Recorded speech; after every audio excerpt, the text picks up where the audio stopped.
Hey guys, so apparently it looks like I failed to record game 3 of the Modern Daily Tournament. I apologize for that. I made a mistake and thought I hit the record button, but in fact it appears I didn't, so I was actually just talking to myself for the whole round. Uh, so sorry about that. I thought I would sort of describe the games as best I can, as quickly as I can. It's much less fun to listen to someone talk about it. So I have the deck list here of the deck I played. Basically, I mean, he didn't exactly have this deck, but this is the standard deck list. It was a blue-red Storm deck that uses this thing here, Pyromancer Ascension, which whenever the guy who was playing it casts an instant or sorcery spell that has the same name of his card already in his graveyard, he gets a quest counter on this.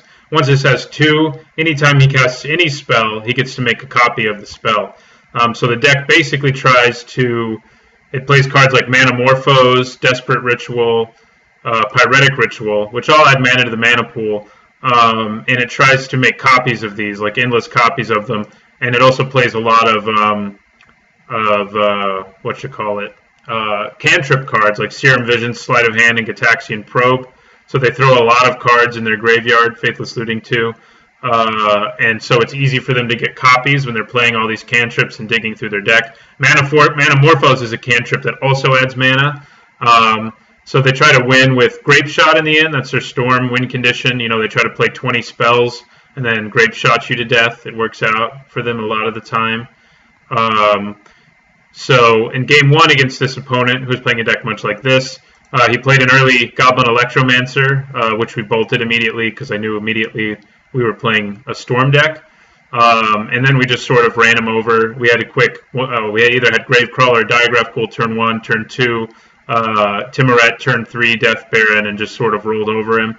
Game 2, he beat us. He went off on about turn 4 and just destroyed us. Pass and Flames is something I left out. This makes the Storm even easier because it makes all the cards that are already in your graveyard have flashback for their costs, so you can just make huge Storm counts. And in game 2, he just went off on us. You know, he spent like 4 minutes on a turn where he Grape Shotted us for 25 or something like that. I never saw Empty the Warrens in my opponent's deck. I guess he probably had it.